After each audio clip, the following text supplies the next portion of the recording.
best one. Cool. Okay. So good morning, everybody. So I will be talking about reductions between statistical models. It's a joint work with Guy Bresler at MIT and Ashwin Pananjady at Georgia Tech. So okay, so we have consider two statistical models. Give me a second. So let's consider two statistical models. Let's call the source model U, who has a sample space capital X, and its distribution is p theta. Theta is an unknown parameter of the model, which can be any point in a parameter set. Similarly, called target model V. So I will provide concrete examples of these models in a minute. So the problem we are interested in that is that given a sample, without knowing the parameter theta, only given one sample from the source distribution, is there a reduction that maps the source sample to a sample in the target space, whose TV distance to the target distribution is less than epsilon. And we hope this to be hold true for all the possible value of theta, for some small value of epsilon. So this problem dates back to the early days of statistics. The concept was already built in Blackwell and Lacan's paper. And in recent years, a reduction algorithm has been the foundation to prove computational hardness results for high-dimensional problems. However, the reduction have been constructed restricted to the setting where the sample space and the parameter set only contain at most 3 values. For example, the Bernoulli location model, where the mean of the Bernoulli can only be one of the 2 values. So in our paper, we extended to the setting where the sample space and the parameter set can be continuous. For example, we cover the Laplace location model where the mean parameter theta can be any value, and also cover the exponential and the uniform location model. So let me first sketch a few applications of a reduction algorithm. The first application is in transferring estimators and computational hardness across different statistical models. So let's consider the source model as the mixture of experts, where the regression term will be multiplied by some unknown random variable Ri. Ri can take value -1 or 1, and our goal is to estimate the unknown parameter theta. And there's also another model which is very similar called phase retrieval.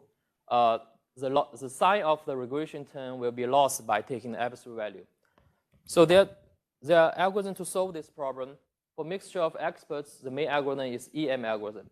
However, depending on how this latent variable Ri is distributed, the algorithm EM can be difficult to implement, and there's no general recovery guarantee. But for phase retrievals, there are many algorithms we developed and has provable guarantees. So given the similarity of the two models, one might want to know, can we apply the algorithms that designed for phase retrieval to solve the problem of a mixture of experts? On the other hand, from the lower bound perspective, for the mixture of experts, we know there's when theta is sparse, there's a statistical computational gap.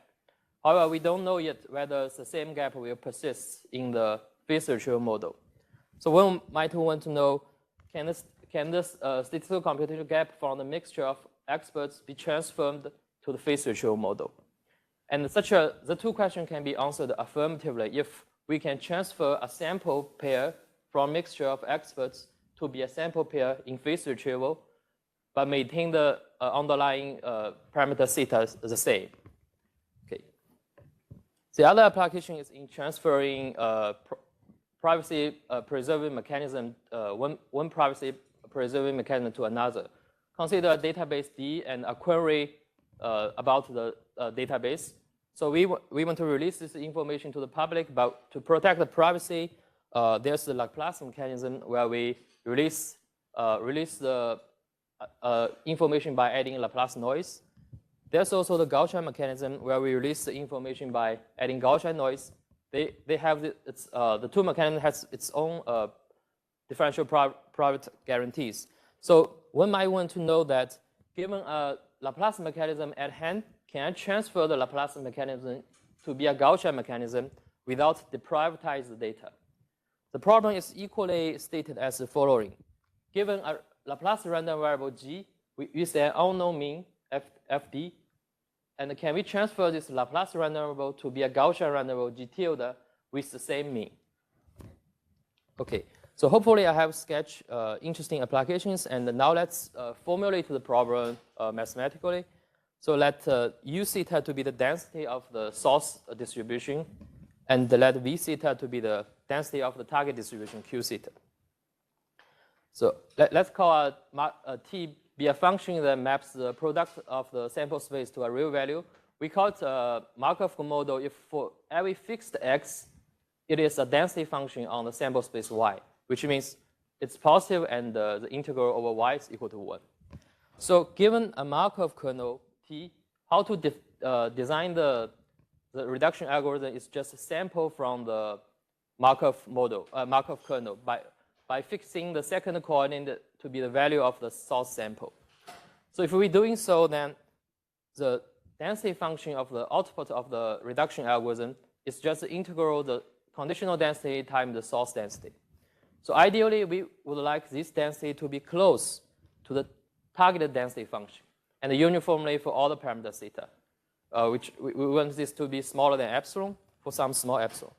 So our goal is to construct such a Markov kernel T such that the TV deficiency attained by T is smaller than epsilon. So we provide a methodology to construct such a Markov kernel. The first step is actually drop the Markov constraints and find the optimal kernel. So in this minimization problem, we don't require S to be a Markov kernel. It could be any function.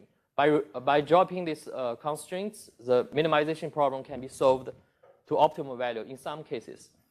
So let's to measuring how far away the solution is from being a Markov kernel, let's consider two quantities, little px and little qx.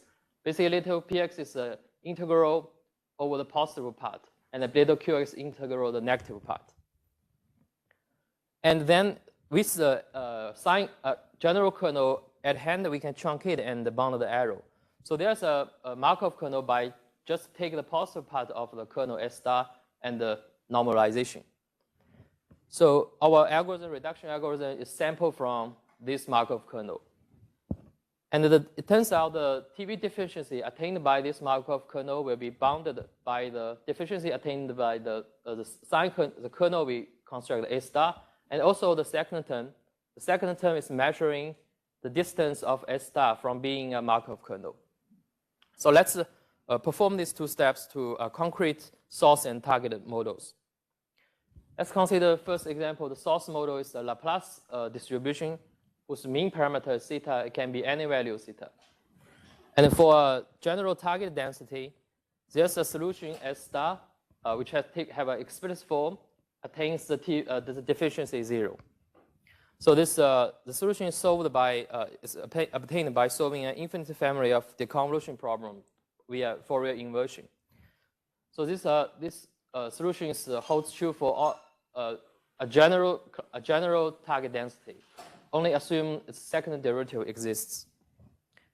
Now let's consider a specific target. We'll consider target to be Gaussian distribution with the same mean theta. Now if one can bound that the TV deficiency attained by the Markov kernel will decay exponentially as we expand the variance of the target. So what does it mean is that statistically, if we want the TV deficiency to be smaller than epsilon, we need to blow up the variance by a logarithm 1 over epsilon factor. So there's a cost to for the reduction, but the cost is very mild. It's only logarithmically blow up. Computationally, if we want to sample from this Markov kernel up to epsilon TV deficiency, it takes log 1 over epsilon computational time. So it's a computational efficient and statistically accurate reduction from a Laplace random variable to a Gaussian random variable with the same mean.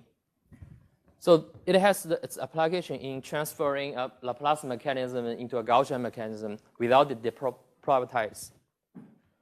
Basically, it says if we blow up the variance of the Gaussian mechanism by logarithmically 1 over delta, then there's a reduction algorithm can transfer the output of the Laplace mechanism to be the output of a Gaussian mechanism up to delta TV deficiency. And this gives a construct proof that about the the differential private guarantee of the Gaussian mechanism. Basically, we construct a mechanism, the reduction we construct, it has the same dp private guarantee as the Laplace mechanism, and it's within delta distance to the Gaussian mechanism. So for the other concrete example, we construct a reduction for uniform source. Consider the source model as a uniform distribution with an unknown mean theta. Theta be any value between -half to half. Then for a general target, there's a closed form solution of S star which attains TV deficiency 0. So this is solved by deconvolution by differentiation. Now, if we consider concrete target distribution, let's consider Gaussian, but transfer the mean to be the absolute value of theta. So it turns out the TV deficiency attained by the T star we construct will also decay exponentially as we increase the variance of the target. So this has a consequence to transfer a sample from a mixture of experts to be a sample in phase retrieval. So basically, if we define beta I to be this quantity, then the response from mixture of experts is, if we consider uniform noise, is distributed as a uniform distribution with mean beta I. And the response of phase retrieval is distributed as a Gaussian, but with the mean take the absolute value. So without knowing the mean, one can transfer a sample of a mixture of experts to be phase retrieval. Of course, there's some assumptions like the signal to noise ratio is finite, and we need to blow up the variance by a logarithmically n over epsilon factor. Then there's a reduction algorithm can transfer the sample of mixture of experts to be some new samples, and these samples is close to the samples from phase retrieval up to epsilon TV deficiency. So this gives, so that means one can apply the algorithms and its guarantees for phase retrieval to solve the problem of mixture of experts by first performing reduction. This also provided first evidence that phase retrieval is more difficult to solve than mixture of experts, and any computational hardness have proved for mixture of experts will transfer to phase retrieval. However, here I do require that the noise is uniform, which is a little bit unnatural. It's still an open question how to do reduction for Gaussian noise. So let me sketch a few open questions and conclude the talk. So we construct efficient reduction that can transfer location models to be general target models, and it works for the setting where the sample space and the parameter set are both continuous, going beyond the discrete setting. So it has applications in different privacy reduction between high dimension problems. It also has more application in signal denoising and the robust statistics, but I don't have time to cover all the applications. So the technique we developed is now working for Gaussian location model. I think it has more applications than, so it's worth solving open problem. More broadly, how do we reduce high dimensional data and match the covariance structure? Also has broader applications in statistics. So if you are interested in, please check the paper and I'm free to talk about it. Thank you. We have time for maybe one question.